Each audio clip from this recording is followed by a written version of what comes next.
Hello বন্ধুরা, জ্ঞানজ্যোতি coaching সেন্টারের পক্ষ থেকে তোমাদের সকলকে জানাই আরও একবার স্বাগত। আজকের ক্লাসে আলোচনার বিষয় হচ্ছে ভারতীয় সাহিত্যের গৌরব, বেদ, বেদান্ত, উপনিষদ, মহাকাব্য এবং পুরাণ সম্পর্কে।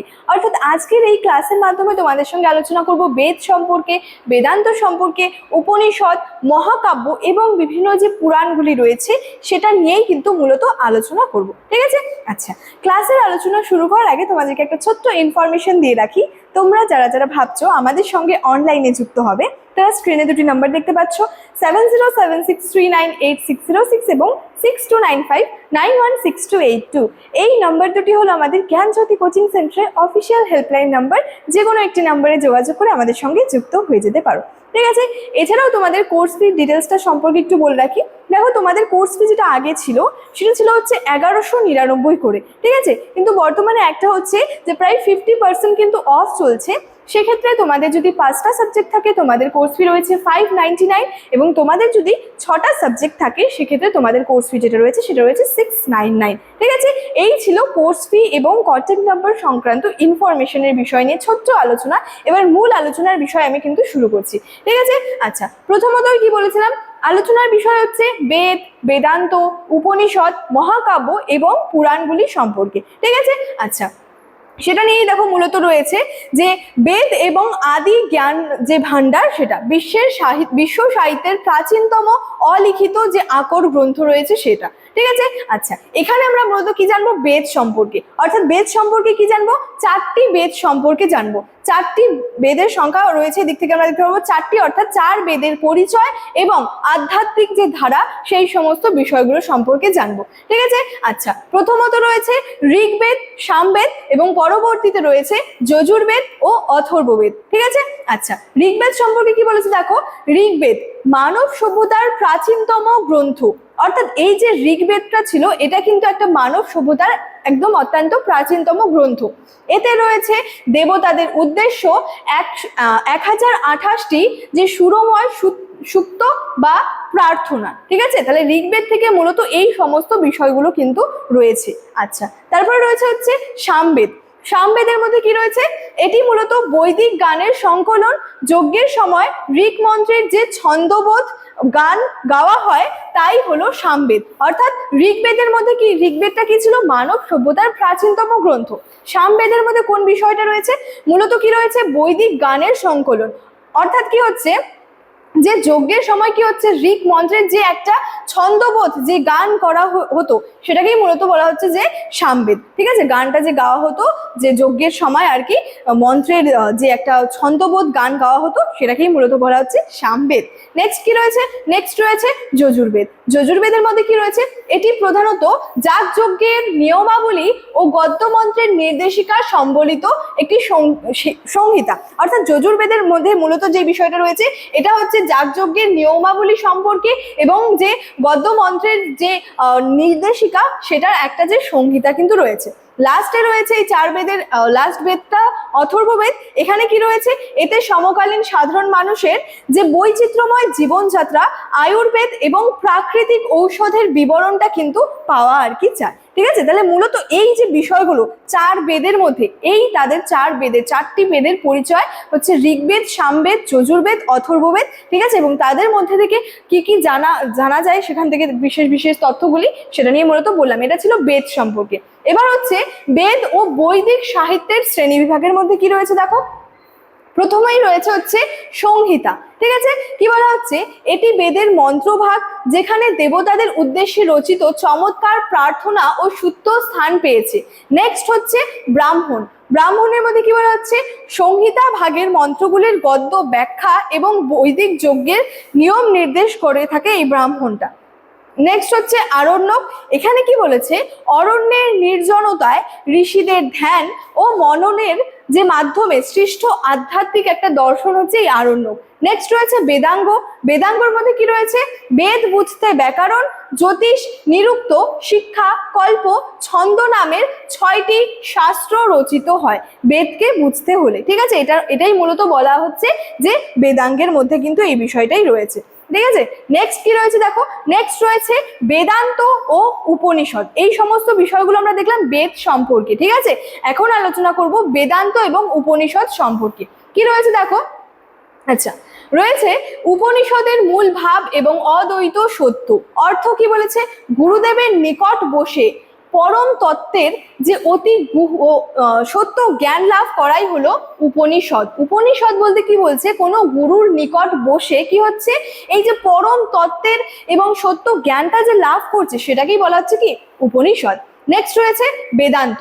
আচ্ছা বেদান্তের মধ্যে কি বলছে, বেদের শেষ বা চূড়ান্ত সিদ্ধান্ত রূপে উপনিষদকে বেদান্ত নামে কিন্তু অভিহিত করা হয়ে থাকে।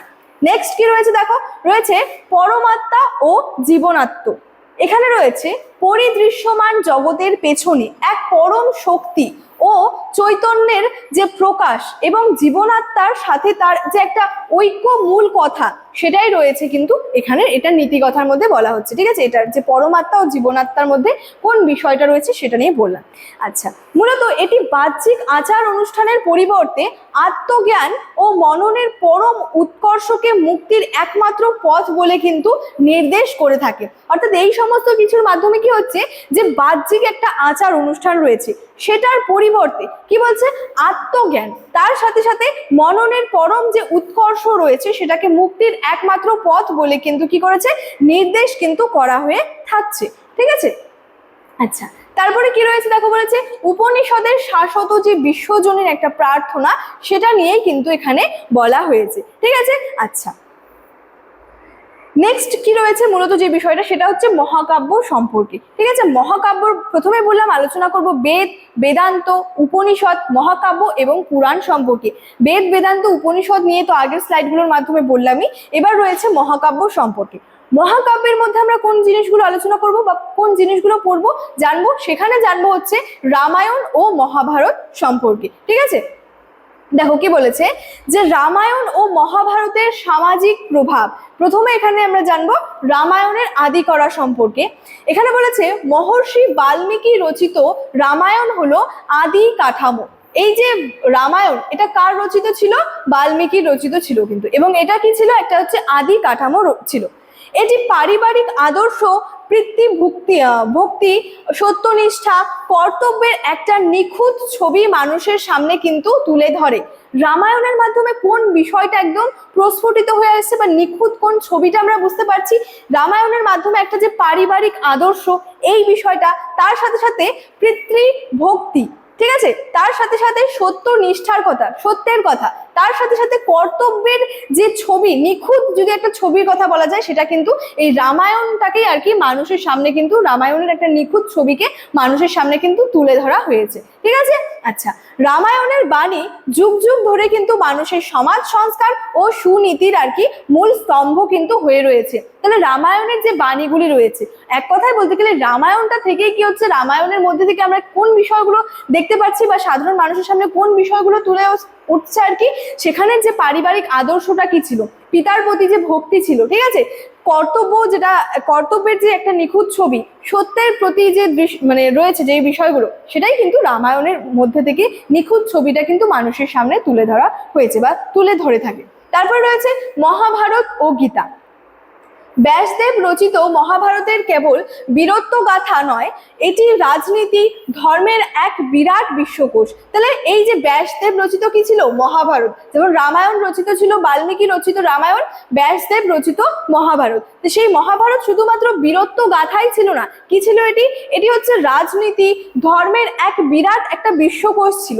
এবং এর অন্তর্গত যে শ্রীমদ্ ভগবদ গীতা রয়েছে সেটা নিষ্কাম কর্মযোগ ও ন্যায়ের স্বার্থে কর্তব্যের যে অমোঘ যে ডাক দেয়, এবং যেটা কি সারা বিশ্বের একটা কিন্তু শ্রেষ্ঠ দর্শনের মধ্যে রয়েছে। তাহলে মহাভারত যেটা রয়েছে মহাকাব্য, সেটার মধ্যে দুটো বিষয়ই আমরা জানতে পারছি সেখানে, যে রামায়ণ একটা রয়েছে একদিকে, আর কি মহাভারত রয়েছে, বাল্মীকি রচিত রামায়ণ, ব্যাসদেব রচিত মহাভারত, সেখান থেকেও আমরা কিন্তু বিভিন্ন বিষয়গুলো সম্পর্কে জানতে পারছি, নিখুঁত ছবি সেইটার কিন্তু আর কি চোখে তুলে ধরা হচ্ছে। নেক্সট রয়েছে দেখো পুরাণ সম্পর্কে, ঠিক আছে, প্রাচীন যে পুরাণ সাহিত্য রয়েছে সেই পুরাণ সাহিত্য এবং তার কি গুরুত্ব রয়েছে সেটা, ঠিক আছে। পুরাণের টোটাল সংখ্যা রয়েছে কয়টি? পুরাণের টোটাল সংখ্যা রয়েছে কিন্তু 18টি। ঠিক আছে, 18 পুরাণ ও তার ঐতিহ্য। মহাকাব্যের পাশাপাশি পৌরাণিক যুগে 18টি প্রধান পুরাণ রচিত হয়। এগুলি দেবদেবীর স্তোত্র এবং বিশ্ব সৃষ্টির যে রহস্যের কিন্তু আধার। তারপরে রয়েছে দেখো পঞ্চলক্ষণ তত্ত্ব, স্বর্গ, প্রতিসর্গ, বংশ, মন্বন্তর এবং বংশানুচরিত, এই 5টি বিষয়ের ভিত্তিতে কি হচ্ছে? আদর্শ পুরাণ কিন্তু রচিত হয়ে থাকে। আমি বললাম পুরাণের সংখ্যা কয়টি রয়েছে? 18টি, যার মধ্যে কিন্তু বিভিন্ন পুরাণ রয়েছে, যেমন বায়ু পুরাণ, মৎস্য পুরাণ, ব্রহ্মাণ্ড পুরাণ, অগ্নি পুরাণ, গরুড় পুরাণ, আরো কিন্তু বিভিন্ন পুরাণগুলি আর কি রয়েছে। ঠিক আছে, আচ্ছা বলেছে ইতিহাসের নির্ভরযোগ্য দলিল, অর্থাৎ পুরাণের বংশানুচরিত অংশটি থেকে মৌর্য, গুপ্ত, অন্ধ্র রাজবংশের ধারাবাহিক ইতিহাস পুনর্গঠনের আধুনিক ঐতিহাসিকেরা কিন্তু অনেক সাহায্য পান। অর্থাৎ পুরাণগুলি থেকে আমরা কি জানতে পারি? বিভিন্ন রাজবংশের ইতিহাসটাও কিন্তু জানতে পারি। অর্থাৎ বিভিন্ন রাজবংশের ইতিহাসটা জানার জন্য এই পুরাণের যে গুরুত্বগুলি রয়েছে সেটা কিন্তু খুবই গুরুত্বপূর্ণ রয়েছে, এবং বিভিন্ন তথ্য সম্পর্কেও কিন্তু আমরা জানতে পেরে থাকি। তাহলে বেদের মধ্যে কোন কোন বিষয় রয়েছে, বেদান্তের মধ্যে কি রয়েছে, উপনিষদ, মহাকাব্যের মধ্যে কোন বিষয় রয়েছে, পুরাণের মধ্যে কোন বিষয়গুলো রয়েছে, সমস্ত কিছু নিয়ে কিন্তু আজকের এই ক্লাসের মাধ্যমে তোমাদের সঙ্গে কিন্তু আলোচনা করলাম। ঠিক আছে, আচ্ছা ইনফরমেশন তো তোমাদেরকে ভিডিও শুরুতেই দিয়ে রেখেছিলাম। চলো আজকের ক্লাস এতটাই, দেখা হচ্ছে পরবর্তী ক্লাসে। Thank you so much, thanks for watching.